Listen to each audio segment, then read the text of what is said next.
petrified, kept thinking I could never live without you by my side. But then I spent so many nights thinking how you did me wrong, and I grew strong, and I learned how to get along, and so you're back. 팟캐스트의 선명야, 청년들의 정치공동구역, 청정구역 74회 방송 2부 시작하겠습니다. 네, 저희 2부에서는 최경환, 이후연, 그리고 문재인 케어, 한양대 기숙사 신축 논란, 그리고 환승역 그 여자 사연 이렇게 준비가 돼 있습니다. 문재인 케어? 네. 그냥 창석이가 해. 난 몰라. 완벽한 거죠. 무상승부에도 있는데 뭐. 왜? 한번 잘 해봐요. 완전 얘기 맥락 한번 다른 잘해봐. 거야? 그렇습니다. 자, 첫 번째 주제로 바로 들어가 볼까요? 예? 네. 2부 첫 주제는 적폐수사 관련된 얘기로 한번 시작을 해보겠습니다. 국정원 특활비 1억을 수수한 혐의로 검찰 소환조사를 받았던 최경환 의원이 구속영장을 받았는데 지금 현역 의원 신분이기 때문에 이 영장 실질심사 절차가 굉장히 복잡하다고 하더라고요. 까다롭죠. 이게 어떤 절차를 거쳐야 되는 거예요? 일단은 할복이 다가왔다는 말씀을 드리고 처리 일정 말씀드리면 12월 11일 검찰이 이제 박근혜 정부 시절 국정으로부터 특수활동비 1억을 받았다는 의혹 구속영장을 청구했습니다. 이게 임시국회가 개회되잖아요. 이제 국회 체포동의가 필요한데 22일 오후 2시 잠정돼 있습니다. 국회 제출이 첫 본회의에서 보고될 예정입니다. 그러니까 이게 네. 일반 피의자 같은 경우에는 검찰이 법원에다가 구속영장을 치잖아요. 그렇죠. 그럼 법원이 이래보고 씨 구속해야 되겠네 땅땅땅 때리잖아. 네. 그런데 이거는 법원에서 이 새끼 나쁜 새끼 땅땅땅 때리기 전에 국회로 한번 갔다 와야 되는 거야. 그래서 국회에서 잡아가요 하면 그때 가서 잡을 갈 수 있는. 아니 그게 법원이 또 판단하는 거야 여기서. 땅땅땅 때려. 그 절차가 복잡해지는 거죠. 복잡해지는데 네.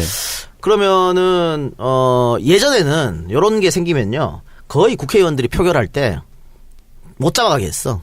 그 동업자 프레임이 작동해가지고 현역 출신이면 다 장관 통과시켜 주듯이. 그래갖고 어떨 때는 이거 방탄국회라고 못 잡아가게 국회까지 열었다. 국회가 열리면 못 잡아가니까 회기 중에는 못 들고 가니까. 근데 지금 같은 경우에는 자 일단 이게 어떻게 되냐면 과반 참석 재석위원회 과반 참석에 또 과반 찬성이면은 동의안이 통과됩니다. 가결이 된다. 근데 그렇죠. 지금 자유한국당이 116명밖에 없잖아. 예전에 뭐 150명씩 있을 때는 몰랐지만 이 116명 가지고 막기는 어렵다. 그래서 체포 동의안 통과는 그렇게 어렵지 않다. 이렇게 될 가능성이 높다. 그래서 이게 뭐 열린다면 23일부터 25일 사이에 열릴 거고 무기명 표결 처리를 한다고 합니다. 그래서 아마 훨씬 더 통과되는 게 도움이 되지 않을까. 뭐 이름 까는 것보다. 아니 반대일 수도 있죠. 내 이름이 안 까지기 때문에 못 잡아게 할 수도 있지. 동업자로? 그렇지, 동업자. 동업자 정신으로. 그럼. 그러니까 뭐 자유한국당 애들 설마. 다 불참한다고 해도 네. 과반 이상 참석이니까 150명 정도 참석해야 되잖아요. 네. 그럼 민주당만 갖고 오는 게 안 돼. 민주당, 국민의당, 정의당 또 바른정당까지 들어와야 어쨌든 투표가 이루어지는 거잖아요. 그래서 그럼 무조건 오케이 하기도 쉽지는 않아요. 전 약간 자기 이름 안 까지니까 그냥 바로 오케이 할 줄 알았는데 그것도 쉽지 않네요. 그러니까요. 일단 뭐 여론조사 결과를 한번 보면은 국민들의 68.4% 70%에 가까운 분들이 체포동의안을 통과시켜야 한다라는 의사를 보였고요. 일단 이런 여론이 있기 때문에 만약에 부결이 된다면 좀 후폭풍이 오지 않을까. 아유 부결되면 후폭풍 장난 아니지. 이건 뭐 최경환이 특활비 받았다는 것은 뭐 검찰이 구속영장을 어떻게 쳤는지 모르겠습니다만은 뭐 누가 봐도 뻔한 건 사실 아니야. 이거를 그렇죠. 뭐 부결시킨다면은 그 후폭풍은 이루 말할 수 없습니다. 당연히 아마 통과되리라고 봐요. 네, 일단은 뭐 이 자유한국당 이후연 의원 병원으로 도망가고 난리가 났더라고요. 이후연도 갑자기 출석하라 그러니까 도망갔잖아. 그러니까 이게 이런 겁니다. 출석하라 그래가지고 11일, 그러니까 우리 녹음 날인 11일 날 불렀잖아요. 네. 그래 조사하고 바로 그냥 칠 수도 있거든. 그런데 못 갑니다. 이래버리면 임시국회가 열려가지고 얘도 잡아넣기가 상당히 이제 어려워졌잖아요. 이렇게 되면. 그리고 얘는 지금 핑계를 댔죠. 아프다. 3주 전부터 아프다. 나 아파. 이날 아플 예정이었어. 근데 이날 아파야 돼. 빨라도 늦어도 안 돼. 그렇지. 그리고 미리 알고 있었나? 지금 이 의원이 말하는 것은 의사가 말하기를 갑자기 쓰러질 수도 있다. 심혈관 질환이라고. 그렇지. 하더라고요. 딱 11일 날, 딱 그렇게 됐기 때문에. 수술 예정이 돼 있다고 하는 네. 얘기죠. 개소리 진짜. 하여튼 이렇게 해가지고 얘도 지금 일단은 조사받지 않았는데요. 이 양반 같은 경우에는 지금 한 사람한테만 받은 것도 아니야. 여러 군데에서 받은 정황이 포착됐기 때문에 구속영장은 쉽게 발부될 것 같은데 문제는 그러면 검찰이 지금 치지 말고 국회 끝나고 치지 그러면 뭐 급하다고. 근데 문제는 뭐냐면 이우희한테 돈 줬다는 사람도 있잖아요. 네. 그 사람들이 구속돼 있거든. 근데 그 사람들이 구속 기간이 지금 끝나간다고. 그러니까 검찰이 이 사람들 신병을 확보한 상태에서 이혼을 잡아가지고 대질신문도 할 수 있고 여러 가지 물어보면 더 쉽잖아요. 근데 구속기간이 끝나면 어렵잖아. 그렇기 때문에 지금 빨리 지금 이제 구속영장을 치려고 그런 거거든. 그럼 이 의원도 마찬가지야. 최경환처럼 또 국회 체포동의안을 거쳐야 되는 거죠. 그런 어려운 점이 있다라고 하는 거. 네. 그런데 이 의원이든 최경환이든 제가 봤을 땐 체포동의안은 문제없이 되지 않을까. 진되지 않을까. 최경환이 빠르고 이후에는 좀 늦게. 그렇게 생각해요. 네. 일단은 그리고 뭐 이 의원도 조속히 조사에 응하겠다라는 입장을 밝혔기 때문에 말만 그렇게 하지 뭘. 뭐 강제수단 사용 없이 출석을 하지 않을까 하는 생각이 드네요, 저는.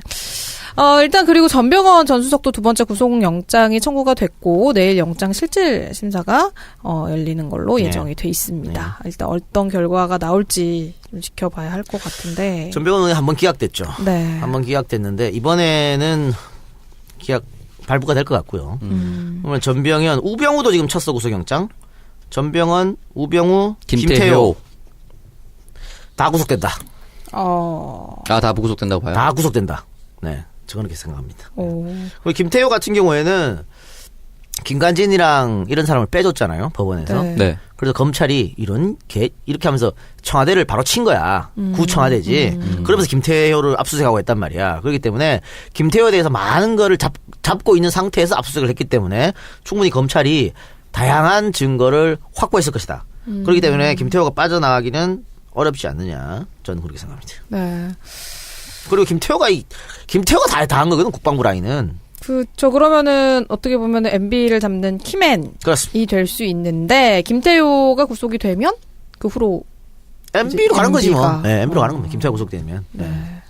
결국에 진짜 연말에는 MB를 볼 수 있는 겁니까? 연말은 올해 안에 볼 수 있을까요? 어려울 것 같고요. 연초로 넘어가야 될 것 같은데. 어쨌든 1월이면 끝납니다. 네. 이 수사는 1월이면 MB를 라스트로 끝난다. 근데 일단은 뭐 이 검찰 조사에서 김태효는 군의 정치 관여 행위 뭐 이런 거 직접 관여한 바도 없고 뭐 혐의를 다 부인을 한 걸로 알려져 있는데 어떻게 될지 12일이 운명의 날이 되겠네요. 10일 많은 게 일어나요. 네.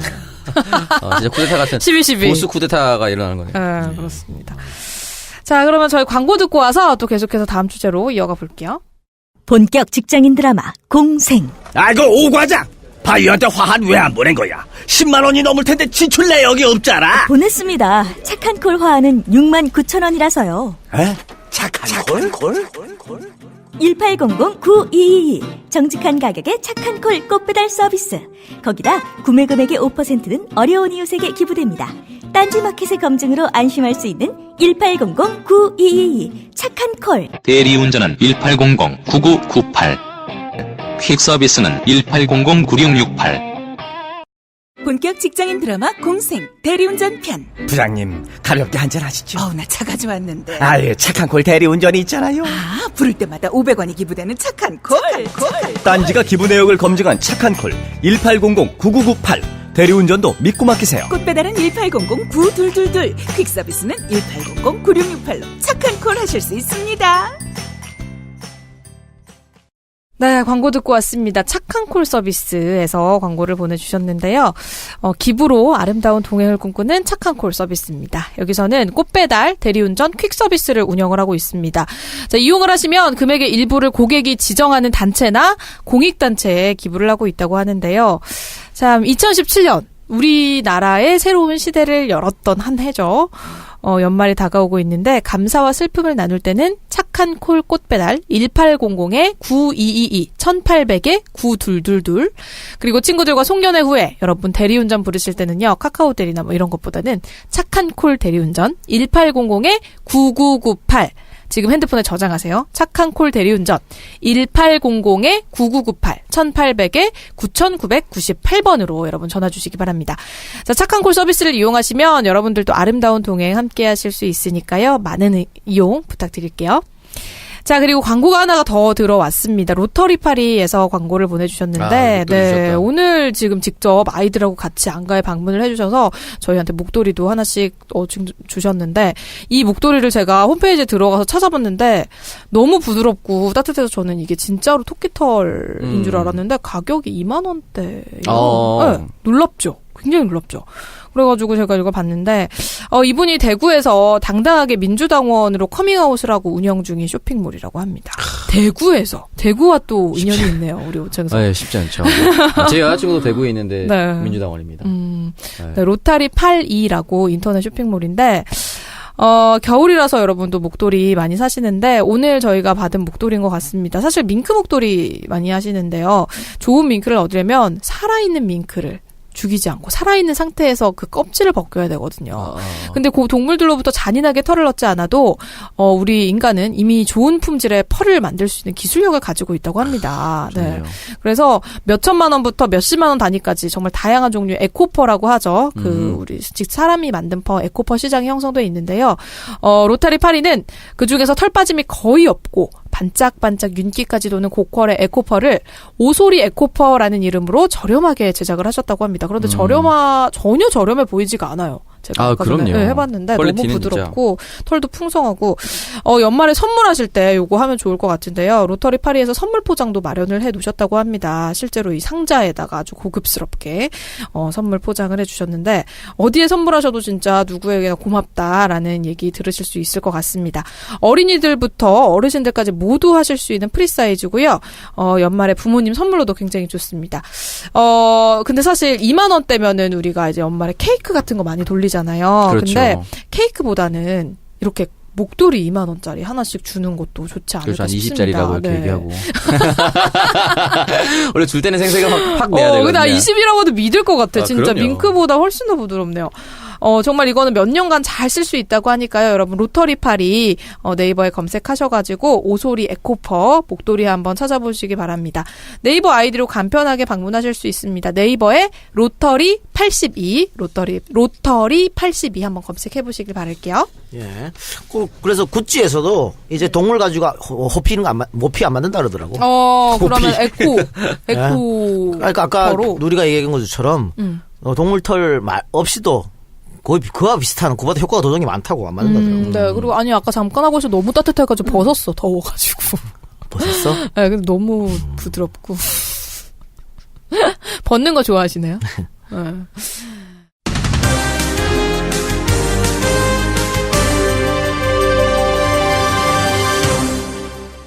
네, 그럼 저희 다음 주제로 바로 넘어가 보겠습니다. 문재인 케어 관련해서 얘기를 해보려고 하는데 어떻게 이것도 우상숭배라고 생각을 하세요? 뭐가요? 문재인 아니 케어. 그거랑 이거랑 완전 다른 거죠. 문재인 케어 반대하는 의사들. 그때는 내가 출마자에 대한 걸 얘기했던 거고 이건 다른 문제죠. 어쨌든 의료보험에 대한 겁니다. 네, 지난 주말에 이 대한의사협회가 이제 문재인 케어를 반대하는 대규모 집회를 열었습니다. 근데 의사협회에서 문재인 케어를 반대하는 이유가 뭔가요? 일단은 표면적인 이유로는 여러 가지 뭐 동네 병원이 망한다라든지 뭐 의료 수가가 불공정하다든지 결국은 사실 어떻게 보면은 밥그릇의 문제가 아닌가라는 생각이 들어요. 우리가 표방한 문재인 케어는 뭐냐? 건강보험 보장률을 현재 63.4%에서 2022년까지 단계적으로 70%까지 올릴 것이다 라고 하는 거죠. 지금 흔히 말해서 의료보험 체계가 안 되는 것까지 보험 체계로 들어가게 해서 값싼 의료 진료를 할 수 있도록 만들겠다. 그래요. 라는 게 취지죠. 지금 수준에서 7% 더 올리는 거잖아. 네. 그리고 70%가 외국 선진국과 비교하면 높은 것도 아니야. 왜 그 의사들이 왜 지랄하는 거야?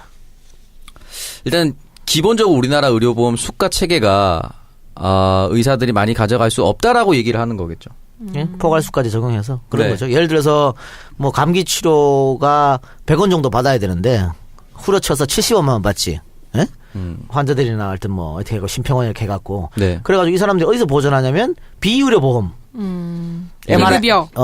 MRI라든가 거기 갖고 보조를 하는 거예요.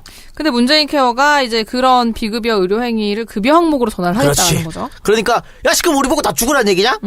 의사들의 논리는 바로 이거죠. 그래서 근데 사실 이 비급여 항목에 대한 국민들의 부담을 줄이겠다는 취지인데. 그렇습니다. 그 취지는 좋죠. 그렇기 때문에 의사들이 밥그릇 싸움 하는 거 아니냐? 내 밥그릇 왜 뺏어가?라고 하는 거 아니냐? 라고 할 수도 있겠죠. 네, 근데 사실 예. 급여 항목들의 원가가 너무 낮기 때문에 일단은 뭐 원가가 제대로 반영이 되지 않으면 동네 병원 다 망한다 이런 주장이라고 아까도 얘기를 했는데 현재 의사들 수입이 사실 뭐 그렇게 뭐 못 먹고 살 정도 아니 천차만별이니까 근데 그거는 그걸 이제 극단적으로 의사들이 잘 산다라고 하기도 어렵고 왜냐면 동네 병원 진짜 폐원한 곳도 많으니까. 근데 이 사람들이 이제 아니 그러니까 이국정 교수 얘기도 좀 많이 나오잖아요. 네. 네. 그러면은 아주 대학이나 이국정 교수는 계속 적자거든. 수가가 문제가 있는 거잖아 그러면. 어? 근데 그런 사람들도 다 그러면 그런 거 하지 말아야지 돈만 생각하면 그러니까 그런 문제가 있기 때문에 또 문재인 대통령이 대한민국 의료 수가가 문제가 있다는 걸 안다고 얘기했어요. 그러니까 어느 정도 보전은 해주거나 바꾸는 거는 맞아. 의료계 귀를 기울일 것이다라고 직접 인터뷰를 하셨어요 오늘. 그러니까 의료 수가를 정상화를 시키면 어떻게 될까요? 세금으로 다 결국 해야 되는 거 아니야? 그러면 이제 의료보험 인상될 수밖에 없는 거지. 근데 1인당 치고가 얼마 되지도 않는데 나는 그래도 해줬. 이건 좀 그런가? 왜요? 그래요. 그래도 해줬으면 좋겠다. 아니 그래도 올려가지고 좀 지금 아까 얘기했지만 비정상이라니까 지금. 그리고 포괄수가제 같은 경우에 하면 얘를 똑같은 병으로 입원해 있잖아요. 네. 그러면은 수술 그러니까 똑같이 돈 받아. 그래서 수술 똑같이 하고 퇴원도 똑같이 하라고 시평에서 그렇게 얘기해요. 그런데 환자마다 다를 수 있잖아. 그래서 어떤 병원에서 빨리 나가라 그런다고. 뭐 있어봐야 뭐 자기들 적자고 돈이 안 되는데. 그러니까 필요하다. 정상화는 필요하다니까. 근데 이게 사실 비급여의 급여화에 대해서 정부가 이제 재정위원 차원에서 보전을 해주겠다라는 제안을 했는데도 지금 반대를 하고 있는 상황이고. 작다 이거지 그 내용이. 그리고 이제 이게 사실 모든 의학적인 진료 행위가 이제 공적 관리 체계로 들어간다. 그리고 진료비를 청구하기 위해서 건강보험심사평가원에 진료 내역을 제시해야 되는 게 불편하기 때문일 것이다라고 외부에서는 그렇게 보고 있거든요 지금. 결국은 심평원 문제를 얘기하죠. 무조건 부러친다 심평원은. 그리고 난 다른 건 걱정 안 되고요. 나는 뭐 어쨌든 의사들이 좀 과한 요구를 하는 면이 없지 않아 있다고 보고 특히 비대위 꾸려가지고 씨발 그 뭐 회장인가 이런 거를 씨발 어디 뭐 박사모 이런 애를 앞에다가 내세우고 최대 집시. 그 다음에 또 자기들 홍보하는 만화를 윤석열한테 시켜가지고 만화 그리게 하고 이러면 누가 이거를 그거 의사들이 정말 싫어하시는 분들이 많더라고요. 그러니까 다들 이게 마음에 안 드는 거야. 그래서 이번에 제 주위에 많은 의사들도 이번에 시위할 때 안 간 사람 많아. 이 비대위 하는 짓이 꼴보기 싫어가지고 지들끼리 이렇게 하면은 어떻게 국민들한테 설득을 할 수 있냐고. 국민들한테 박수 받을 수 있겠어요? 다 아까 얘기한 니네 밥그릇 싸움이 잘 먹고 잘 사는 새끼들이 이러고 있다고 욕하지? 정말 바보 같은 짓을 하고 있는 거야 얘네들은 지금 비대위라는 애들은. 그러니까 그런 거는 문제인데 제가 걱정되는 거는 뭐냐면요. 결국은 병원도 돈이고 의사도 돈 아니야? 그쵸. 우리가 그러면 안 된다고 하지만 결국은 돈이에요. 특히 병원은. 그러면 자 급여화를 다 했어요. 네. 급여화를 다 해가지고 이제 받던 돈 적게 받을 거 아니야. 그러면 은행은 뭐 할까요? 허리띠 졸라매야 될 거 아니야? 돈 벌려고? 네. 그러면 꺼즈 10장 써야 되는데 5장만 쓰는 거야. 일회용 주사기 한 번 쓰고 버려야 되는데 2번 소독해서. 그럴 수도 있. 그러니까 극단적으로 말하면 그럴 수도 있다고. 피해가 환자들에게 갈 수도 있다. 특히 의료기 있잖아. 네. 좋은 의료기. 의료기는 굉장히 비싸잖아요. 그렇죠. 그런데 그거는 보통 의료기 회사에서 장비를 싸게 줘. 그리고 얘들은 뭘로 먹냐면 소모품 팔아서 먹어요. 그걸로 이제 운영하는 거야. 그런데 이렇게 지금 급여가 되잖아요. 그럼 어떻게 될까? 이 소모품을 싼 거 쓴다고 메이드 인 차이나 이런 거 갖다 쓸 거라고. 불을 붙을 뻔합니다. 응? 그러면 오히려 그 약값을 줄이려고 하다가 전체적인 의료 서비스가 하락할 수도 있다라고 얘기하시는 가능성이 있는 거죠. 그리고 이거는 우리가 조금 더 논의나 토론을 해볼 필요가 있는 게 뭐냐면 우리나라 사람들 특히 우리나라 사람들 그럽니다. 대형병원 좋아하죠. 엄청 좋아하죠. 그래서 별로 아프지도 않으면 무조건 대형병원 가요. 그리고 지금은 비급여 항목이 있기 때문에 사진 찍고 이럴 때 좀 망설이잖아. 이거 만약에 된다고 생각해보세요. 조금 아파도 다 찍고. 조금 아파도 다 찍어. 이것저것 다 찍는다니까? 그게 과연 좋은 일일까? 오히려 사람들 막 정말 필요한 사람들도 앞에 안 아픈 사람이 다 찍어버리면 시간이 또 걸릴 수가 있잖아요. 그러니까 우리나라 사람들 그런 게 있고 거기에다가 또 이제 대한민국이 고령화, 이제 초고령화 사회로 접어들잖아요? 그러면 늙으면 당연히 젊은 사람보다 아프지. 더 이런 게 필요할 거라고. 그런데 이거를 그냥 한 번에 딱 하겠다. 그런 것도 한번 다 생각해보고 해야 된다라고 하는 거죠. 그래서 일단은 당장 하는 게 아니고 이제 장기적인 관점으로 하자고 하는 거고. 병원 아프면 병원 자주 가는 건 맞는데 그렇다고 해서 동네 병원을 다니던 사람이 무조건 다 대학병원으로 갈 것 같지는 않아요. 제가 의사들한테 물어봤을 때 그것도 걱정하시는 분들이 많더라고요. 근데 기본적으로 이 비급여 진료를 다 보험 혜택을 주면은 비급여를 해서 돈을 많이 벌던 의사들이 싫어할 거 아니에요. 그러면 이제 애초에 의대에서 기존의 의료 체계가 붕괴되는데 보험과 보시던 선생님들 그리고 기존 의대생들이 내외과 대신에 대거 미용 쪽으로 비보험 비급여 진료가 되는 곳 쪽으로만 몰릴 것이다. 그럼 정말 필요한 내외과 사람들이 없어져서 이게 오히려 전체적인 의료 시스템을 생태계를 파괴할 수도 있다. 이렇게 말씀을 하시기도 하더라고요.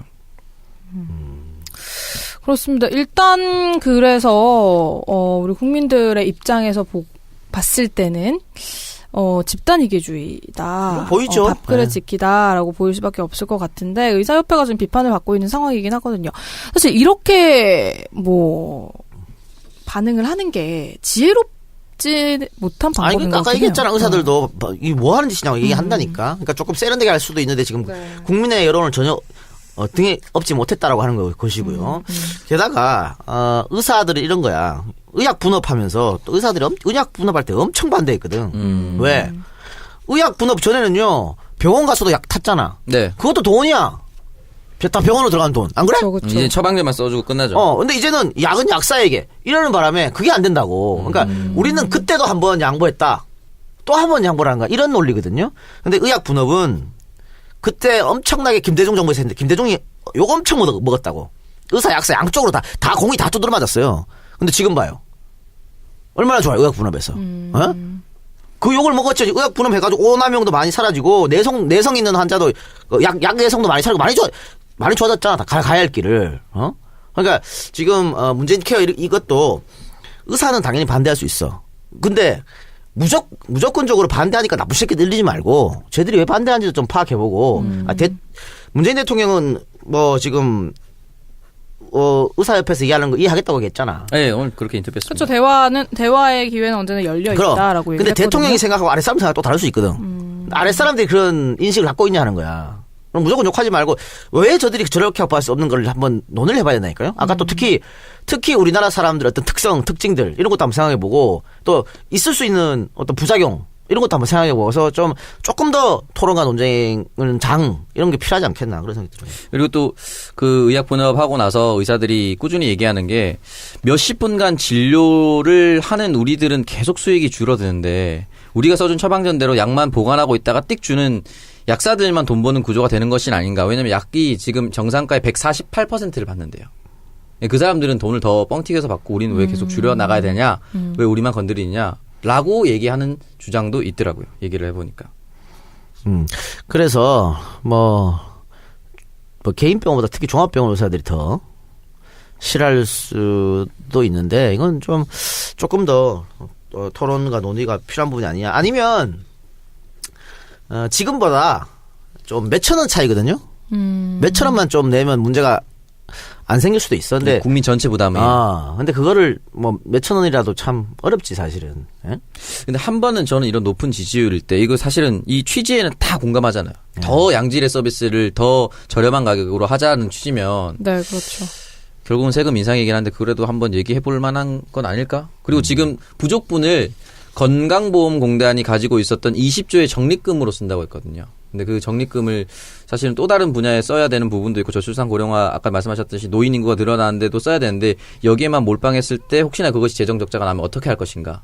또 다른 세금 폭탄으로 돌아오지 않나 라는 이야기를 하고 있기 때문에 장기적으로 봤을 때 세금 인상이라는 것도 한번 던져보고 취지에는 다 공감을 하니까 크게 그 풍선효과처럼 다른 데로 이상하게 터지지 않도록 갔으면 좋겠어요. 그러니까 원론적으로 하면은 문재인 케어가 가는 방향으로 가는 게 맞죠. 근데 아까 얘기했지만 그 곳곳에 지뢰가 있기 때문에 하기야 뭐 수다면 500원 내는 것도 아까워서 좀 뭐 의료보험 2-3천 더 내라라고. 네. 아니 근데 사실 이렇게 해서 논쟁이 없을 거라는 생각은 하진 않았을 거예요. 그럼요. 당연히 이거는 당연한 거죠. 아까도 저희가 얘기를 했지만 문재인 케어 반대투쟁위원회 위원장이 최대집의 이력이 좀 논란이 되는 부분도 있더라고요. 그래서 의사협회에서는 이거를 국민들에게 어떻게 조금 우리가 밥그릇 싸움이 아니라고 보여주려면 국민들에게 뭔가 공감을 얻으려면 얻어내야 되는데 요 집행부부터 다 쳐내야 됩니다. 좀 의사들 머리도 좋겠는데 세련되게 카드 뉴스도 만들고 멋지게 영상도 찍고 이렇게 했으면 맞아요. 되는데 이 전면에 나온 사람이 이런 사람들이니까 그러니까 전면에 이런 애를 내세우니까 문재인의 반대를 위한 반대처럼 보이는 거예요. 그리고 다른 의사들도 여기 동참하지 않는 거야. 많은 의사들이. 얘 군복 입고 나와서 이렇게 하는 경력 있는 사람 누가 따르고 싶겠어, 솔직히. 당장 전역이 문재인 좋아한다고 하면 나도 싫은데. 그래서 저는 뭐 이런 그러니까 큰 우리가 멀리 장래를 내려다 보면 의사 수를 좀 지금보다도 늘리는 것도 필요하다. 근데 지금 많이 늘어나지 않았나요? 더 사실 지금 변호사들 난리거든. 네, 옛날에 맞아요. 변호사 되면 어떻게 했어요? 떵떵거리 그냥 인생 사다리 올라타는 지름길이었잖아. 1년에 전국에 100명 이렇게 하다가 지금 갑자기 몇천 명씩 뽑으니까. 대신에 우리는 쉽게 이제 저 그쵸, 법률 서비스를 네, 받을 수 있잖아요. 서비스를 받을 수 있죠. 그런 것처럼. 그렇습니다. 그리고 또 그런 것도 있어. 우리 개원이가 너무 많아. 대한민국에. 에? 시장 경제. 병원이 정말 많죠. 병원이. 네. 아니 그런 것도 마찬가지잖아. 저 OECD 중에요. 자영업자가 많은 수로 따지면 우리가 2위야 2위. 응? 야, 우리나라 자영업자 비율이 되게 높다고 들었습니다. 23%인가 들었습니다. 2위 아니면 3위야. 근데 우리가 3위로 2위가 될 때도 있고 3위도 있는데 자영업자 수 우리가 3위로 따졌을 때 1, 2위가 어디냐면 멕시코하고 그리스였거든요. 뭐 관광업 발전한 그런 곳 말하는 거죠. 멕시코, 그리스 다 망했잖아. 왜? 자영업이 많다는 이유는 취업이 안 된다는 거거든. 근데 먹고 살 게 없으니까 자영업으로 내몰리는 거거든. 그렇죠. 그랑 똑같. 의사도 예를 들어서 저 일할 때 많고 월급쟁이 의사 많이 준다 그러면 구태여 뭘 개원을 해? 안 그래요? 그건 또 의사를 둔 부모님의 마음은 또 다를 수가 있겠죠. 의사랑 결혼하시는 분의 마음은 또 다를 수도 있고. 아니 망해라 망해 다 망해 니네 다 의사 다 망해 이 새끼들아. 하나들 해 이 새끼들아. 한 번은 말이 많아. 이게 크게 조정이 돼야겠죠. 세게 붙어서 세게 좋은 결과로 왔습니다. 그러니까 우리가 더 넓은 질의 서비스를 받기 위해서 막연히 의사가 가지고 있다는 걸 다 내놔라고 접근하면 또 그러니까 네. 네, 적절한 타협점을 찾아야 될 것 같긴 해요. 네, 그래서 사실 뭐 문재인 대통령도 그 고충을 이해한다 얘기를 하면서 뭐 지혜를 모으자라고 얘기를 했는데 공공 의료를 향해 간다라는 우리가 그 큰 전제를 두고 문제를 최소화해서 그 타협점을 좀 찾을 수 있었으면 좋겠습니다. 자, 저희 다음 주제로 또 넘어가 볼게요. 한양대학교 기숙사 신축 논란에 대해서 얘기를 좀 해보려고 하는데, 예전에도 저희가 그런 얘기를 했거든요. 대학생들의 기숙사가 터무니없이 부족하다 보니까 대학생들이 주거 비용을 감당하기가 너무 힘들다라는 얘기를 한 적이 있습니다. 네. 그런데 이제 최근에 한양대 기숙사 신축을 앞두고 학교와 학생 측 한양대 주변 임대업자 간에서 대립이 좀 격화되는 일이 있었거든요. 일단 서울시가 기숙사 신축을 허가를 하면서 학교 측에 손을 들어줬는데 강동구청의 인허가도 남아 있고요. 주민들은 계속 반대 활동을 해 나갈 그런 계획이라서 지금 건축 과정에서부터도 뭔가 잡임이 끊이지 않을 것 같습니다. 일단은 기숙사 신축 계획 발표 후에 2년 만에 지금 서울시 허가가 떨어진 상황이거든요. 네. 근데 해줘야죠. 근데 한양대 네. 같은 경우는 보면은 수용률이 12.5%밖에 안 된다고 합니다. 서울 지역 대학 평균이 16.1%인데 약 4% 정도 낮은 거죠. 네, 근데 이게 뭐 수용률이 낮은 게 문제가 아니라 그런 만큼 그러면 또 희소성이 있는 거기 때문에 인근 자취방의 보증금과 월세 등의 집값이 더 비싸질 수밖에 없거든요. 네, 월세가 미친 듯이 비싼 네, 거예요. 그래서- 예전에 그 박근혜 정권 때 대통령 청년 직속기구위원회에서 서울시 평균 월세값이 53만 원 정도가 된다고 나왔거든요. 거기 그다음에 뭐 보증금 따로겠죠, 당연히. 그리고 흔히 말하는 관리비가 한 평균 5만 원에서 7만 원. 그러니까 아무것도 하지 않고 그냥 지내는 데만 거의 60만 원이 나가는 거예요. 그러니까 엄청나게 대학생들이 생활하기 힘든 거죠. 그런 의미에서 저는 기숙사는 무조건 지어야 된다고 했었는데 예전에 고려대도 한번 이걸로 붙었었는데 그때는 인근에 있는 주민들이 뭐로 만들었냐면 환경 파괴. 아니 그냥 다 돈이야 그것도. 어떻게 씨발 대한민국 전부 돈. 포장하는 거예요, 포장. 자연 파괴하지 말고. 어. 네. 자연 파괴하지 말라는 명분을 내세웠던 걸로 기억하는데 어쨌든 이분은 한양대 주민들은 이번에 무슨 얘기를 가져왔냐면 생계형 건물주다. 근데 우리 돈 다 벌려고 직업 가지고 그러지 않아요? 그렇죠. 네. 생계형 건물주면 가격을 낮춰. 방 50만 원씩 하지. 그럼 한 20으로 낮춰봐. 애들 계속 안 가고 거기 갈걸? 미친 듯이 벌릴걸요? 말도 안 되는 개소리를 하고 있어. 20으로 낮추는 건 좀 그렇다 치더라도 30, 40으로만 낮춰도 이게 지금 뭐 꼭 여기뿐만이 아니잖아요. 다들 난리야. 다들 사실은 다른 곳에도 16.1%가 수용률이 높다고 보긴 어려워요. 다들 다 난리인데 학교가 먼 돈으로 어디서 돈 벌어가지고 이거 짓습니까? 국가에서 세금을 막 퍼봐가지고 짓습니까? 결국은 학생들 등록금 내가지고 짓는 거 아니야? 그렇죠. 내가 낸 만큼. 낸 만큼 학생들한테 돌려주겠다는데 왜 자기들이 그걸 가지고 난리야? 오히려 이 학교가 들어오면서 그 인근에 부동산도 올라가고 그동안 상권도 좋아지고 이득이 되면 되지. 덜 하진 않았잖아. 지금 와가지고 자기들 공실 난다고 반대한다는 게 말이 됩니까 이게? 응? 저는 똑같은 논리인데 사실은 똑같은 논리 난 저런 거는 조금 그래요. 그 사내 식당 있잖아요. 구내 식당. 구내. 엄청 좋게 만들고 시설 깨끗하게 학식. 만들고 네. 그리고 가격도 저렴하게 하고 네. 어떻게 되면 그 주변 상권 다 죽어버리지. 주변 식당도 다 죽잖아. 많이 죽어요. 지금 저 야놀자 출근하는데 밥이 너무 맛있어요. 그러니까 다 죽잖아요. 네. 난 그 부분에 대해서는 회사에서 그걸 복지로 꼭 할 필요가 있을 거라는 생각이 들어. 다 같이 사는 의미에서. 이거랑은 학생하고 그건 완전 차이가 다르잖아. 완전 다르죠. 그리고 특히 CJ나 뭐 다른 신세계나 이런 데는 지들이 씨발 식당 그런 걸 차려가지고 그렇게 하는 거 아니야. 그렇죠. 학교에 대주고 그런 걸로 하잖아. 그건 뭐 내부 거래랑 똑같은 거지. 그래서 그런 건 좀 짜증나는데 이 문제는 좀 많이 다르다. 이거는. 응? 말씀하셨듯이 진짜 학생들이 자기 돈 내고 등록금 내고 자기가 살 곳을 짓는다고 결정했는데 왜 그걸 반대하는지 이해가 할 수 없고 기본적으로 한양대 이 근처에는요 학생들만 사는 게 아니에요. 이 근처에 회사도 많아요 사실은. 학생 수용 말고 회사 수용 인원도 많습니다. 회사원들도 많이 살아요. 이 근처에 회사도 있어가지고 그러니까 사실 뭐 학생들 타겟팅이라고만 하는 것도 말이 안 되는 거고 이 사람들이 그리고 지금 지으면 1,450명 들어간대요. 1,450명이 증발된다고 해서 이 사람들이 다 굶어 죽는다? 다 공실이 된다? 이것도 말이 안 되는 거예요, 사실은. 이 지역에 인구가 몇 명인데. 그리고 늘 사실 어떤 학교든 기숙사는 모자라게 돼 있습니다. 지방에서 올라온 친구들은 그러면 어떻게 해? 그렇죠. 예를 들어서 내가 나온 청주대학교 같은 경우에는 기숙사가 지금 모르겠어요. 근데 그때는 여자만 받았어, 기숙사. 왜요? 모자라니까 기숙사가. 그럼 나 혼자라도 들어가게 해달라고. 굉장히 진보적인데. 더 들어가고 싶어지게 될 것 같은데? 나 혼자 어떻게 내가 한 10빵값 낼 테니까 나 혼자. 하여튼 뭐 그러니까 다 어디 학교는 모자라요. 모자라게 짓는 게 맞는 것 같아요. 왜냐면 한양대 근처에 사는 사람도 입학할 수 있으니까. 그렇죠. 근데 지금 12.5% 수용률은 너무 낮습니다, 진짜. 그리고 기숙사가 각 학교 기숙사비가 싼 것도 아니야.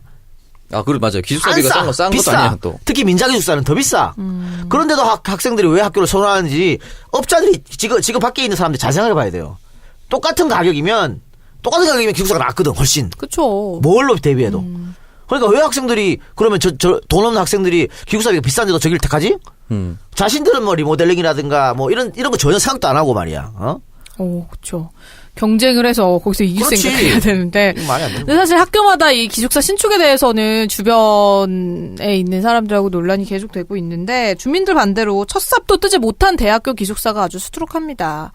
그래서 일단은 한양대도 마찬가지고 고려대, 총신대 이런 데에서도 계속해서 기숙사를 짓지 못하고 있는데 총신대 같은 경우에는 지난해 동작구청으로부터 기숙사 건물 신축 허가를 받았다고 합니다. 근데 주민들의 반대로 지금 못하고 있고요. 고려대도 마찬가지 4년째 제자리 걸음이라고 하네요. 근데 저는 디테일하게 들어가면 학교에서 민자로 짓는 거는 하지 마라, 민자는. 어차피 가격이 큰 차이가 없고. 어차피 학생들 엄청 부담돼요. 그 학교 이 새끼들 뭐 하자는 거야? 민자한테 주고 그냥 재밌는 장사하겠다는 거야? 자기들 임대료 받고? 약간 서울시 9호선처럼. 지들 돈은 10원도 투자 안 하고 편하게 하려고 새끼들 돈은 임금은 존나 쌓아놓고는 말이야. 풀진 않고. 그래, 그건 반대. 근데 학교에서 좀 자기들이 국가에 좀 도움을 받아가지고 싸게 짓고 또 그걸로 해갖고 학생들에 싸게 줄 수 있으면은 찬성. 그리고 또 요즘에 저런 거 있어요. 요즘에 옛날부터 있었는데 학사관이라고. 뭐예요? 시골 애들을 위한. 그러니까 우리 안가 옆에도 하나 있는데. 약간 농어촌 전형 그런. 저기는 뭐 강원 학사관 이런 곳이야. 지역별로. 예, 있어요. 그래서 강원도에서 강원도 출신의 유명인이 돈 좀 보태고 또 강원도 지자체에서 돈 좀 보태고 그래서 강원도 출신에서 서울에 학교 다니는 애들한테만 문을 열어주는. 특혜를 주는. 그렇지. 기숙사. 맞아. 그런 거 있어요. 부산도 있고, 남원 뭐 이런 거, 순천 이런 거 다 예쁜 거 같아요. 순천 학사. 네. 근데 꿈이 그거야. 안동 학사 해갖고. 네. 안동 출신의 나처럼 똑똑한 애들.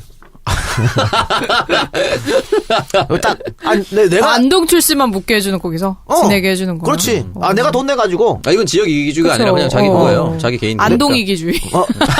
내가 내 돈으로 땅 사서 내 돈으로 건물 짓고 애들한테 굉장히 싼 가격으로 한 달에 5만 원 이렇게 숙식 다 하는데 그런 식으로. 저도 사실 예전에 돈 많으면 그거 꿈이었어요. 남녀 혼실로. 혼실이 안 되지. 혼실이 뭐야? 남녀, 그러니까 이게 어떻게 보면 향토 장학금 같은 거야. 맞아, 향토 장학금 같은 느낌이죠. 그래, 장학금 주는 걸로. 뭐 이런 것도 있다. 근데 이 사람들이 의견은 이것도 다 하면 안 된다는 거잖아. 네. 사실 2015년에도 한국사학진흥재단에서 이제 지역 출신 대학생들한테 저렴한 비용으로 기숙사를 제공한다라는 취지로 성북구 내에 있는 국유지에 행복기숙사 신축안을 발표를 했었거든요. 그리고 작년 2월에 구청으로부터 건축 허가까지 받았는데 이 신축 부지 인근에 아파트 주민들이 공사하면은 위험하다고 안전 문제를 이유로 반대하면서 착공이 계속해서 연기가 되고 있고요. 한국장학재단도 지난해 10월에 이 성동구 응봉동의 국유지에 대학생 1000명을 수용할 수 있는 연합 기숙사를 신축하겠다라는 계획을 발표했는데 인근의 주민들이 반대해서 지금 흐지부지가 됐습니다. 왜냐면 혐오 시절이야. 네. 기숙사 혐오 시절. 애들 지어놓은 애들 맨날 새벽까지 술 처먹고 소리 지르고 안 돼 이거거든. 아유 인간들아 좀 같이 좀 살자 진짜 뭐하는 짓이냐. 애들 안 그래도 다들 학비도 지금 많고 그래서 어려운데 왜 학생들한테까지 이기주의를 부려. 어른들이란 사람들이 말도 안 되는 얘기죠. 그러니까는 뭐 사실 실제로도 대학생을 대상으로 임대업을 하는 사람들이 재산권 침해를 이유로 기숙사 반대를 하고 있다고 합니다. 그럼 헌법 써왔네. 그러니까요.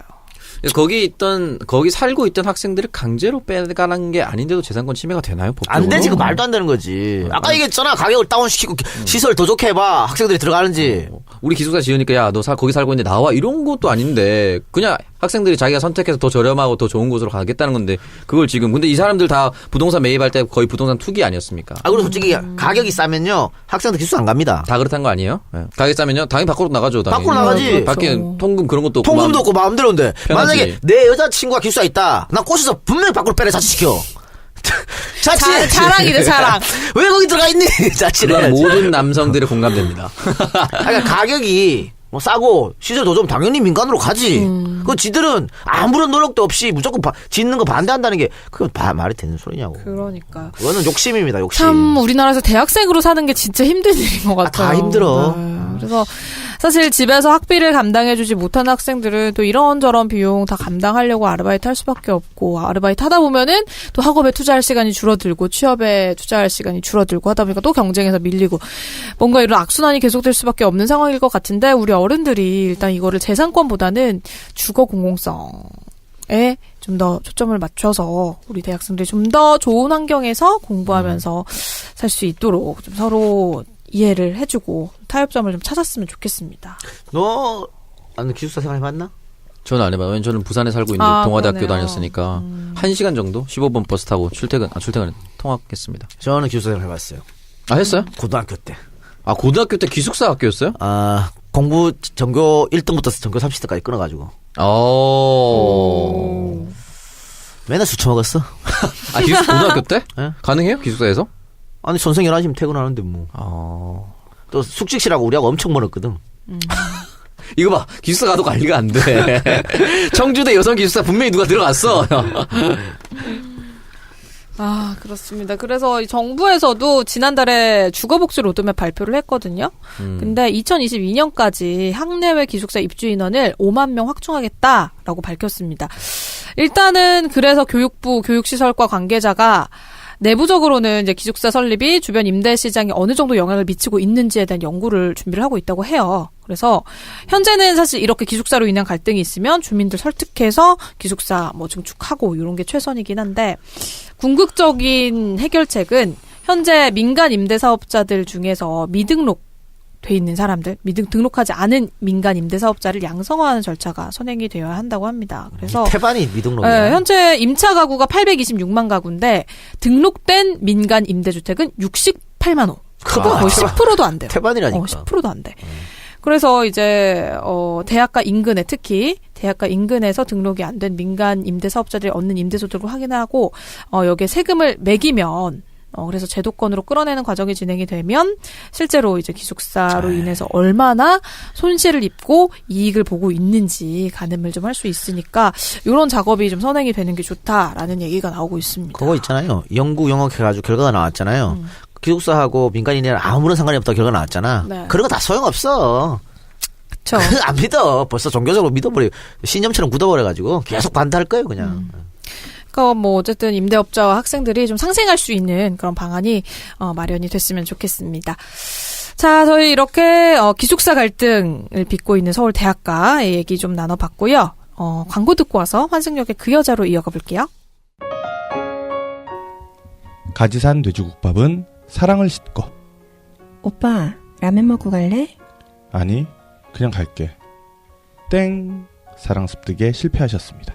자기야, 가지산 돼지국밥 먹고 할래? 응? 가지산 돼지국밥? 웜에 날 이렇게 사랑하는겨? 딩동댕. 사랑 습득에 성공하셨습니다. 찬바람이 싸늘하게 뒷뺨을 스치는 요즘 시린 옆구리 부여잡고 궁상 떨지 말고 가지산 돼지국밥으로 사랑을 실천해보세요. 부모님, 친지, 연인 등 사랑하는 마음을 표현하기에 딱 좋은 가지산 돼지국밥. 주문 전화 010-9625-3900. 쇼핑몰은 한글 주소 www.가지산몰.com. 고기와 육수는 추가 주문이 가능합니다. 가지산 돼지국밥 많이 사랑해주세요. 다스는 누구 거? 네, 광고 듣고 왔습니다. 가지산 돼지국밥. 먹고 싶네요, 이거. 연말에 술자리 여러분 많이 잡고 계실 텐데요. 술친구로, 술자리를 함께 하시고, 과음으로 그래도 속이 쓰리다면, 이 따뜻한 돼지국밥으로 해장을 해보시는 건 어떨까 싶습니다. 맛도 좋고 몸에도 좋은 가지산 돼지국밥. 100% 국내산 돼지 앞다리살을 사용하고 있고요. 다양한 한약재와 함께 7시간 이상 고아서 만든 육수로 돼지국밥 특유의 냄새가 없어요. 그리고 국물이 굉장히 진한 게 특징인데 진짜로 저는 이거 그냥 얼음채로 냄비에 넣고 끓여서 먹으면 되는 게 너무 편하더라고요. 예, 그래서 그렇죠. 가지산 돼지국밥의 뜨끈한 국물로 여러분 원기 회복하시고요. 올겨울 힘차고 건강하게 보내시길 바랍니다. 자, 주문 전화는 010-9625-3900, 010-9625-3900번, 그리고 홈페이지 주소는 www.한글로 가지산몰.com으로 들어가시면 주문을 하실 수가 있습니다. 우리 그때 바로 시켰잖아요, 제가. 네, 그 불친절하신. 사장님, 시크하시는 우리 사장님 그 다음 할머님께. 주에 바로 오셨잖아요. 8인분 시켰는데 한 개 남았어요. 그새 다 먹었어요? 먹었어요. 혼자서 사는데? 네. 왜냐면 또 이제 집에 이렇게 들어가면, 이렇게 술 많이 먹고 들어가면 또 속이 막 부대껴. 또 이렇게 맞아요. 좀 해장을 해줘야 돼. 그런 거 먹으면 속도 속이 그러니까 편해지고. 그걸 먹으면서, 그냥 못 먹겠어. 소주가 땡겨. 도돌이 피워. 그냥 못 먹어! 해장술 하시는 거예요? 국물 한번 딱 들어서가, 야, 이거 한 잔 더 먹어야겠다. 바로 해장이 돼서 또 술을 부르는. 그렇죠. 그리고 그렇게 먹고 아침에 일어나면 또 부대끼거든. 그거 또 먹어. 아이고, 이 전기 배달 시켜야겠는데? 시켜요. 그 녹즙 이런 전기 것처럼. 배달 아침마다 한 번씩 꽂아달라고 이렇게. 네, 여러분. 그래서 가지산 돼지국밥 한번 맛보시길 바랍니다. 네. 오이산 아닙니다, 여러분. 네. 고추산. 고추 좋네. 아니, 가지가 크니까, 가지. 더 큰 게 뭐가 있을까? 애호박산. 애호박? 네. 괜찮네요. 네. 네. 괜찮아요? 네.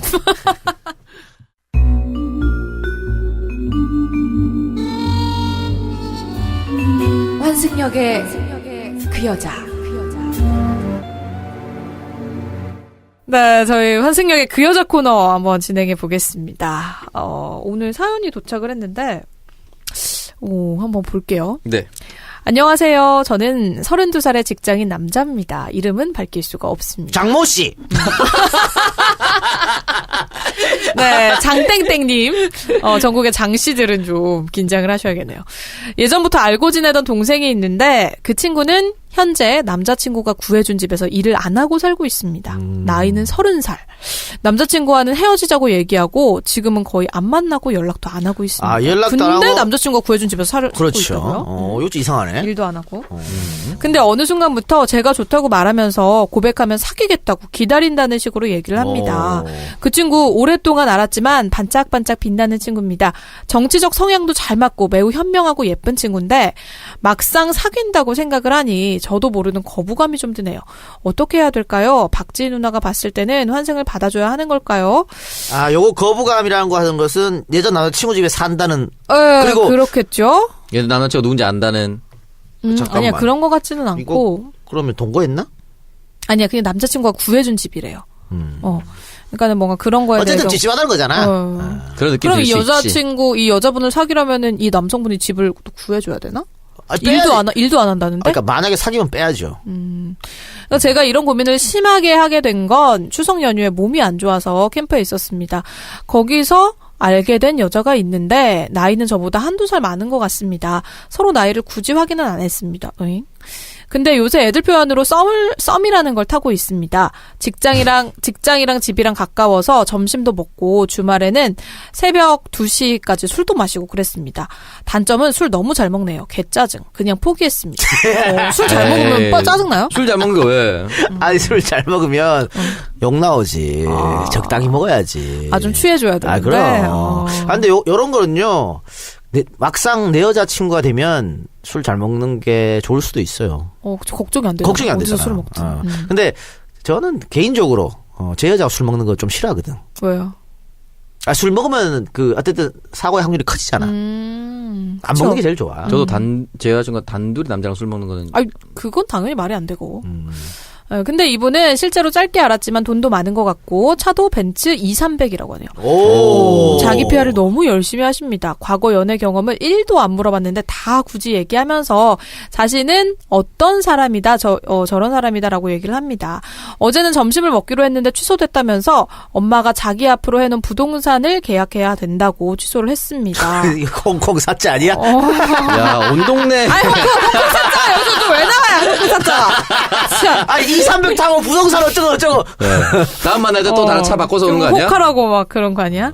어쨌든 이 작가 형님이 보셨을 때는 둘 다 좀 이상하지 않나요? 저도 연애 안 한 지 2년이 넘어서 이제는 하고 싶긴 합니다. 그동안 너무 일이 바빠서 나라는 사람에 대한 감정을 잊고 살았습니다. 그런데 갑자기 스타일이 완전 다른 두 명이 훅 들어오니까 더 헷갈립니다. 외모부터 성격까지 둘 다 완전 정반대입니다. 한 명은 좀 큰데 한 명은 작고 뭐 이런 식입니다. 육처왕이 필요하다면 해주시고요. 오창석 씨의 연애 경험이 필요하다면 조언 부탁드립니다. 라고 해주셨는데요. 여기서 일단 짚고 넘어갈 건 저한테 박지희 누나라고 하셨는데 저는 30살이고요. 32살의 직장인 남성이라면 저는 동생입니다. 나랑 동갑이네. 네, 그렇네요. 근데 이분 말이죠. 일단은 맨 처음에 말씀하신 그 여성분은 남자친구 집에서 지금 살고 있는 거죠. 일 안 하고. 그 친구는 어쨌든 내가 좋다 그랬잖아.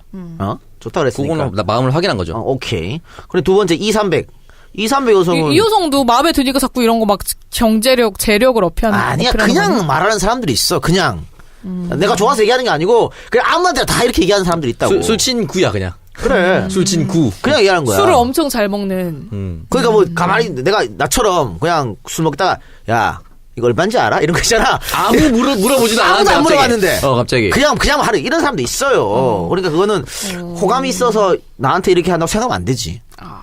그렇죠. 그렇잖아. 근데 이 사람은 지금 아니요, 그런 거지. 주변에 좀 멋있는 형들을 소개해주길 바랄 수도 있죠. 그 여자가. 네, 그러니까. 그럼 미리. 그리고 썸 탄다 그랬는데 썸 타면서 나이도 안 물어보나? 그러니까. 그건 썸이 아니고 그냥 타고 싶은 거 아닙니까? 근데 내가 보기에는 뭘 타 이 새끼야. 너나 타, 너나. 나는 주면. 네. 근데 이 남성분은 이 여성분, 그러니까 두 번째 얘기한 여성분의 재력에 좀 끌리고 있는 거 아니에요, 그러면? 그럴 수도 있지 뭐. 그렇기 때문에 근데 사실 이런 거 어떻게 보면 본인에게 선택권이 지금 없는 걸 수도 있는데. 그러니까 내 말이 그 말이야. 그 두 여성 중에서 고민하고 있다는데 이 벤스 여성은 네 좋아하는지 안 좋아하는지 몰라. 알 수가 없어. 그렇죠. 그러니까 이름 아직 나이도 물어보지 않았잖아요. 그러면서 그냥 밥 먹고 술 먹고 하는 거는 그냥 관심 없고 업무상으로 그럴 수도 있어. 관심 없는데 나이를 안 물어보나? 특히 여성이? 좀 나쁘게 얘기하면 그냥 만만하니까 그냥 괜히 편하게 그냥 술 먹고 그럴 수도 하고 싶은 있어요. 얘기 자기 다 자랑하는 거 잘 들어주고. 그렇지. 그러니까. 그렇네요. 그러니까 요런 적 있습니까? 사귀기 전에 두 사람이랑 같이 썸을 타가지고. 2명 썸을 탄 적은 있죠. 있죠. 네. 있죠. 저도 대학교 때 한 번 있었어요. 한 번? 한 번 있었어. 한 번 있었는데. 동시간에. 근데 둘 다 좋더라고. 아, 진짜로. 아, 그러면 선택의 순간이 그리고 힘듭니다. 이 사람은 요런 부분이 너무 그렇지. 좋고 저 사람은 저런 부분이 그렇지. 좋아. 둘 다 좋더라고. 네. 둘 다 좋아가지고 여기도 만나고 저기도 만나고 했어요. 그럴 수 있지. 갔는데 사귀지만 않으면 돼요. 아 그래 여기도 만나고 저기도 만나고 여기도 영화 보러 가고 여기도 영화 보러 가고 뭐 여기하고도 막 뭐 똑같은 교회를 영화 보러 2개 가고 보고 막 맞든 뭐 두 이렇게 번 했었어. 보고. 근데 그 A라는 친구 있고 B라는 친구 있다 싶시다. A 친구의 친구들은 다 야 저 오빠가 너 좋아하는 것 같아 또 이러더라고. 그 조만간에 고백할까 이러고 B 친구 친구의 친구들은 또 똑같은 얘기를 하더라고. 둘 다 다가와 있는 걸 안 해. 둘 다 다가와 있는 걸 알더라고. 그래서 나도 요거 던지면 온다. 그렇게 생각해서 고르다가 A를 던졌거든. A랑 사귀었어. 나중에 알고 보니까 B는 날 좋아한 게 아니었어. 걔는 그냥 그런 걸 좋아하는 애야. 아, 썸 타고 이런 거? 그런 걸 좋아하지. 사귀고 이런 거는 그때 또 그건 어떻게 확인했어요? 남친이 있었어? 아니 군대 갔었어. 군대 가갖고 헤어졌거든. 헤어졌는데 계속 못 잊었던 거야. 결국은 제대해서 걔랑 또 사귀었다니까. 그러니까 나랑 그 친구들만 착각한 거지. 얘는 아니었어. 그냥 얘는 그냥 즐겼네. 영화도 보고 밥도 먹고 맛있는 거 사주니까. 영화 개봉했는데 같이 볼 사람 있으면 좋지. 이런 식이었거든. 그러니까 혼자 나 혼자 착각한 거야. 그러니까 만약에 내가 그 순간에 A를 버리고 B를 선택했으면 좆대는 거지. 둘 다 놓친 거야. 둘 다 놓친 거였다니까. 그러네요. 그 A 쪽 사람들한테는 이 작가 형이 갖고 논 거 아니야. 그렇게 되는 거죠. 또 얘네들이 또 조금만 알면 다 아는 애들이었어. 같은 학년을 이래가지고. 사이버 파도 타기 하면 금방이지. 좆대 뻔했다니까. 그러네. 그래서 A를 선택한 것은 나 역시 촉이 발동해가지고. 근데 그때 왜 A를 선택했어요, 그러면? 그러니까 내가 엄청 고민했어요. 고민하고 친구들한테. 기숙사에 안 살고 딴 데 살았구나. 아니. 친구들한테도 막 이렇게 조언도 구하고. 네. 근데 애들도 야, 너 얘랑 더 어울려 이런 거 있잖아. 그런 거 있죠. 그래서 이제. 그래서 뭐 여러 가지 고민하다가 했는데 너무 다행이었다. B했으면 좋대 뻔했다. 진짜. 만약에 그렇게 소문나면은 딴 여자들 못 만나거든. 근데 그런 사람들이 있어요. 좀 사귈 생각은 없으면서 그냥 썸 타는 걸 즐기는 사람. 그래 있어. 근데 그건 상대에 대한 예의가 아니거든요. 그래서 이게 내가 이게 고백이란 것은 100% 넘어왔을 때 하는 거라고. 그래서 어떨 때는 요거 100%짜리인데 하고 딱 했는데 거절할 때 있다니까.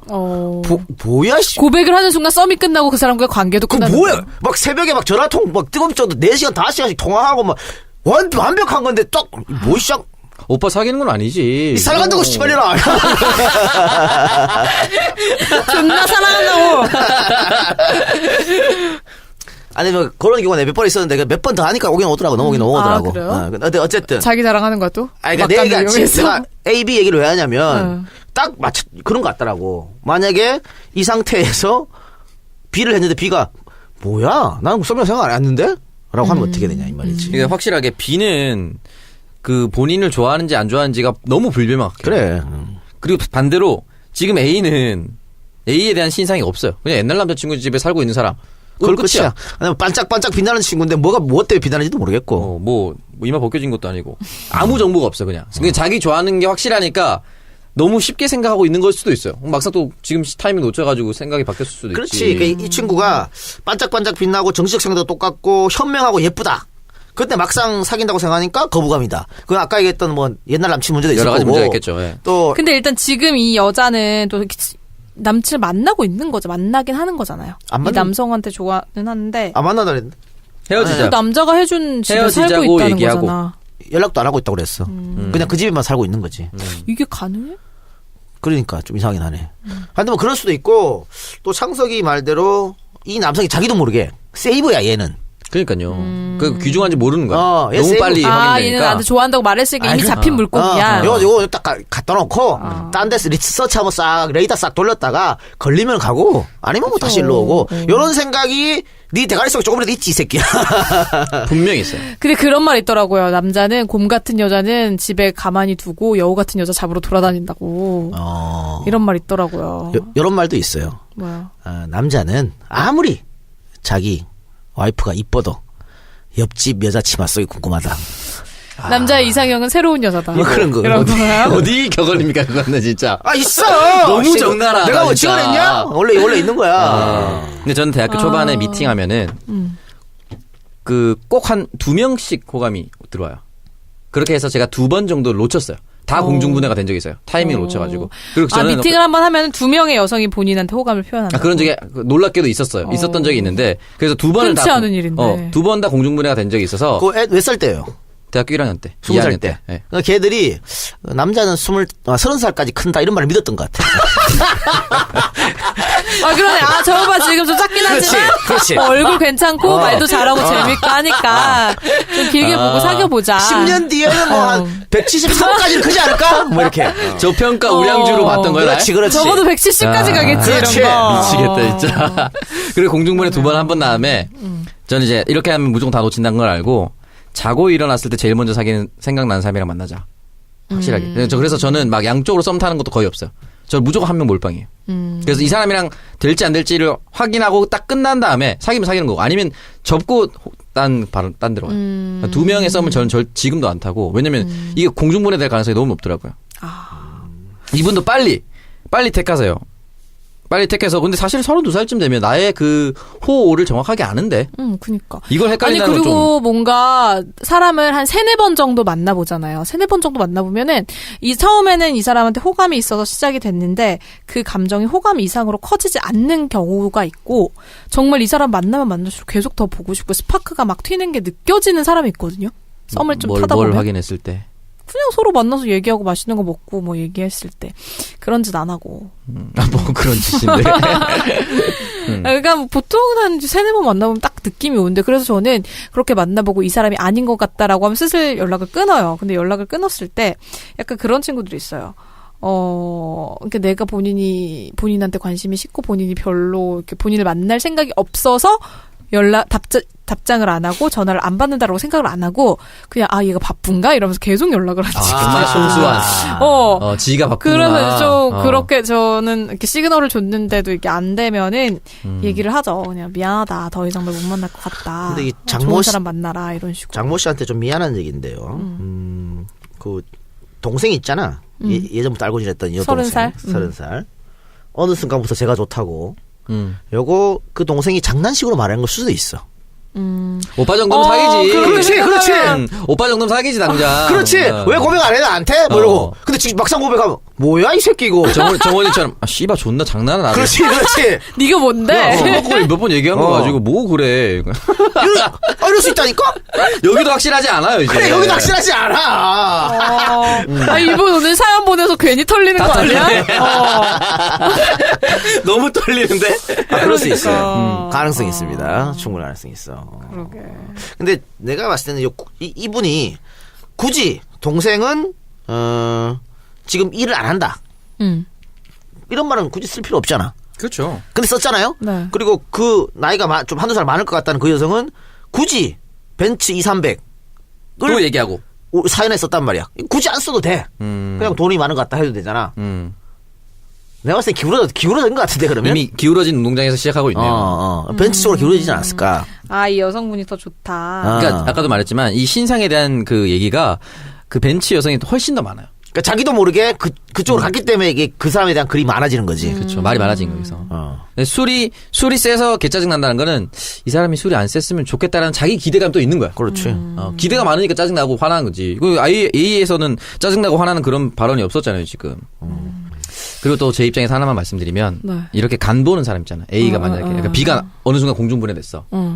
근데 A를 간 보다가 결국 A랑 사귀어도 저는 잘 안 된다고. 네, 그렇죠. 네. 그 순간에 선택을 하지 않는 사랑은 전 후에 가서 잘 될 가능성도 없다고 봅니다. 맞아. 네. 이렇게 간 본다는 건 처음부터 별로였다는 거야, 자기가. 완전히 좋지 않은 거죠. C로 가라.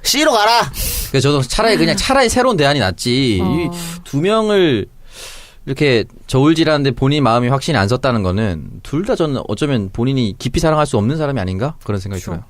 근데 몰라, 글 써준 거에 보면 어쨌든 그 나이 어린 A 여성에 대해서는 부정적 뉘앙스가 좀 있어요. 그리고 B에 대해서는 그냥 부정적이보다 궁금하다는 그런 뉘앙스가 좀 있거든. 그러면 B한테 한번 가라. 그러면 B에게. 그냥 좋아한다고 말을 해라. 그러니까 썸을 더 타봐라. B를. 그래서 안 되면 C한테 가고. 그럼요. 그냥 그게 낫다고 봅니다. 근데 왜 써준 거 보면 A 쪽은 아닌 것 같아요. 창석이 말대로 결국은 B한테 조금 공을 들였다가 무산이 되고 다시 A로 가면 그거 오래 못 갑니다. 절대 못 가죠. 벌 받아요. 그래요. 그렇게 하면. 그래서 B로 가는 게 맞겠다. 네. 자, 결론 B. 네, 동의합니까? 벤츠 2,300. 벤츠 2,300으로 가라. 벤츠 2,300 30대 초반 여성이 벤츠 2,300이면요. 홍콩에 다니나?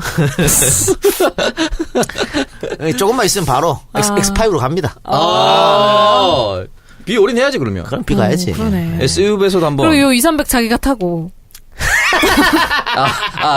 물려주는 거야? 물려받는 거지. 괜찮지 않아요? 인생을 맞춰. 2,300 받으면은 이거 타고 안 가면 놀러 오세요. 아이고, 그래요. 인생을 맞춰요, 네, 그러면. 그 여자친구가 준 카드로 술도 좀 사주시고. 술 잘 먹는 짱이지, 그러면. 대리 착한 콜 부르세요. 아, 그러네요. 네, 그렇습니다. 그래서 저희의 추천은 2,300으로 가라. 네. 2,300으로 추천드리겠습니다. 네. 뭐 2,300 돈님한테 가라는 게 아니고. 네. 이번에 써준 본인의 내용을 보면 본인의 마음이 좀 가장 기울었어. 중요하기 때문에. 마음이 기울었어요. 네, 그렇습니다.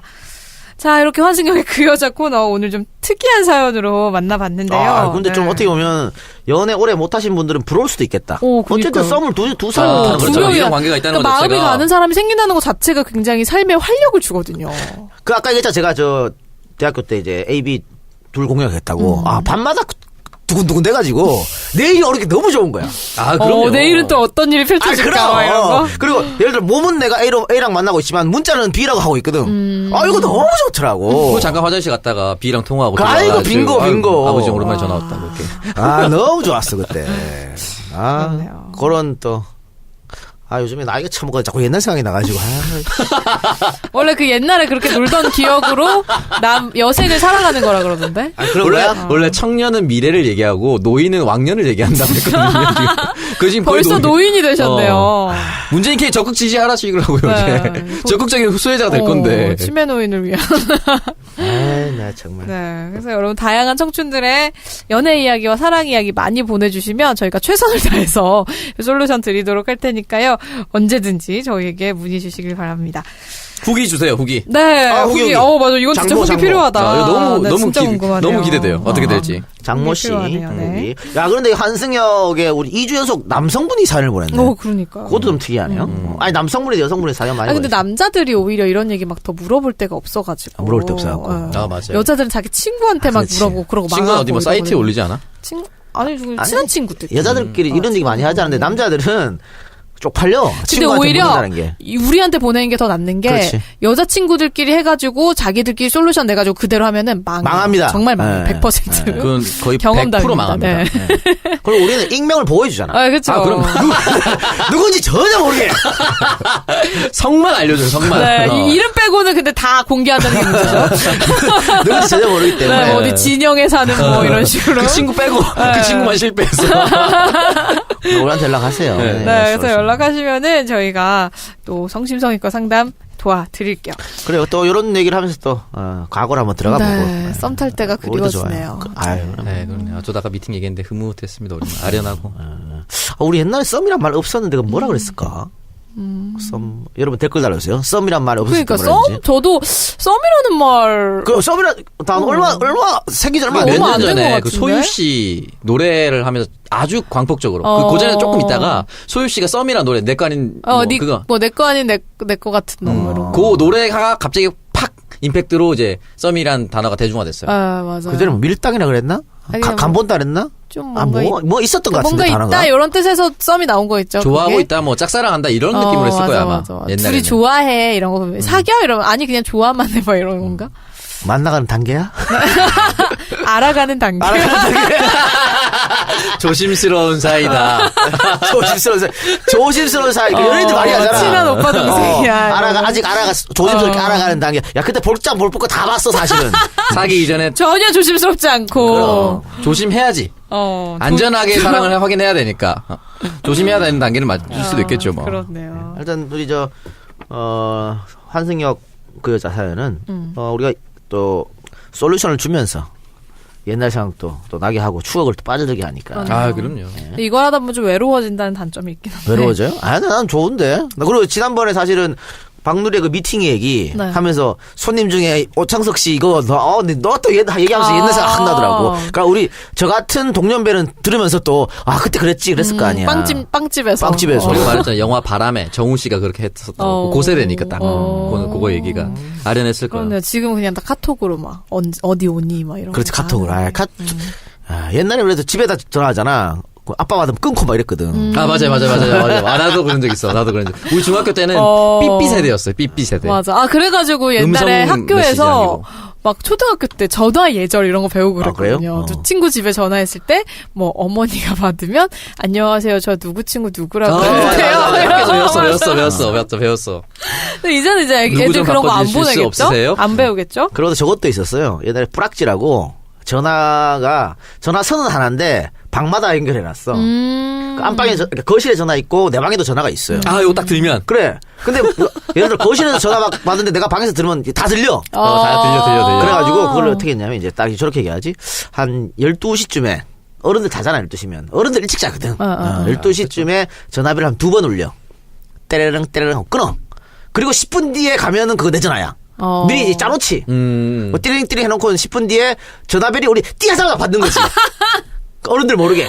밤새도록 통화하는 스릴인데. 거죠. 그럼. 그런 것도 있었죠. 저도 그런 거에서 그 전화기가 약간 자동 응답 기능이 있는 전화기가 나오기 시작하면서 이렇게 내선이라고 하죠. 내선. 그게 연결된 게. 뿌락지라 그랬어요, 옛날에. 뿌락지 시켰다고. 와, 그거 근데 되게 훔쳐 들으면 재밌겠다. 그런 그 즉도 많이 했어, 훔쳐 듣고. 뭐 집에 뭐 오빠나 언니가 있으면. 제가 우리 누나 내 전화 막 훔쳐 듣고 그랬어. 진짜. 아니, 몰라. 알 수가 없다니까. 진짜 나중에 놀리고. 나중에 놀리고. 어디 놀러 가자 했는데, 동영이 그때 가족여행 가야지. 응답하라, 응팔 보는 것 같네요. 가족끼리 외식해야지, 그때 막. 네, 정말 세대를 막론하고 저희가 모두 상담해드립니다, 여러분. 그 옛날에도 우리 집은 방마다 전화기가 있었다는 걸 얘기하는 거죠. 대단하십니다. 자동응답기 우리 어릴 때부터 나왔어요. 네, 청동요. 그래서 오늘 저희 2부 또 이렇게 함께 봤습니다. 환생역의 그 여자까지 얘기를 나눠봤는데요. 여러분 다양한 사연들, 오동생도 그렇고 환생역도 그렇고 많이 보내주시길 바랍니다. 자, 이것으로 팟캐스트의 선명야 청정구역 74회 방송 마무리를 하고요. 다음 주에 저희는 더욱더 유쾌하고 재밌는 방송으로 다시 돌아오겠습니다. 함께해 주신 여러분 고맙습니다. 감사합니다.